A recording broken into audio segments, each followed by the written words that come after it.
बानो शर्म कर एड़ी हरकत करण खा वनी बुढ़ी मरिया त सही हो। छो एड़ी केड़ी किरियल हरकत कई अम्मा जेंजे करे ता के शर्म सारी थी थे? हाँ साईं, तोखे शर्म इंदो बि कीअं? शर्म त शरीफ माण्हुनि खे इंदो आ, तो जहिड़े माण्हुनि खे न शर्म ऐं न वरी हया। बस मेरू बस, घणो न ॻाल्हाए। आखिर मूं कयो छा आहे जो तू उपतो सुपतो थी ॻाल्हाई? तो जिंदगी में को सुठो कम कयो बि आहे? सॼी जिंदगी रुगो कुथा कम कया अथई, किना कम कया अथई। बस बस, मूंखे भी खबर आ तू केड़ी कीर जी दोतल आई। सॼो नींदी सुल्तान सा उपतियूं सुप्तियूं फोनन ते ॻाल्हियूं करी। शर्म न ईंदो थी वरी मूंखे थी घटि वधि ॻाल्हाई। तोसां सुल्तान बेवफाई कई आ, वरी उन जी बाहि मुंह मां थी कढी।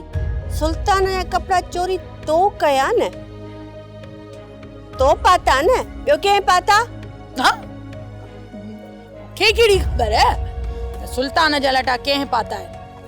मूंखे थी चवे पर दुनिया के खबर पइजी चुकी आ त तो सुल्तान जा कपड़ा पाए सदोरीअ सां गैर इखलाकी हरकत कई आ। हाँ केर तो चई? अल्लाह यो सब कूड़ा, मां जो एड़ी हरकत कंदम। तौबा माई तौबा। तुंहिंजी ठाहियल वीडियो आ न, उहा ई ॿुधाए थी त इहा हरकत तुंहिंजी आ, छो त उन में ज़ूम करण सां ख़बर पवे थी त ये ड्रिघा वार कंहिंजा आहिनि। न न यो सब कूड़ा। मशीनूं कूड़ नाहिनि ॻाल्हाईंदियूं, तो जहिड़ा मुनाफ़िक कूड़ ॻाल्हाईंदा आहिनि।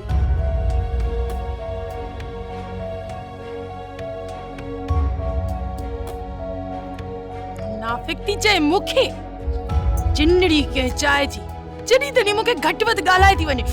दिल चए थी घुटो ॾेई मारे छॾियांस, गोली हिकिड़ी हणांस। मार पैस का खुदा जी, अलाए कीअं थी मां बर्दाश्त कयां इनखे। डाइण साईं हाणे त ख़ुशि आहियो न, पंहिंजे दीन जी धी सां मिली आयो। हाँ रोशन, ईअं थो लॻे ॼण सालनि जा थकल ई आहे, जीअं मूं ज़िंदगी जो कर्ज़ लाहे छॾियो। साईं हिन जो मतिलबु तव्हांखे ॿी का तमन्ना त न आहे? हा पुटु, रब साईं जेतिरो मूं ते अहसान कयो आहे ओतिरी मुंहिंजी औकात ई कोन्हे। साईं अलाह पाक वॾो बजारो आहे, हू जॾहिं ॾींदो आहे न त इंसान जी औकात खां वधीक ॾींदो आहे। पुटु, मां त रब पाक जी नेमत जो हिकिड़ो शुक्रियो बि अदा कोन थो करे सघां। साईं अलाह अलाह करे तव्हां हाणे गुज़ारियो, ॿियनि खफ़नि खे छॾे ॾियो।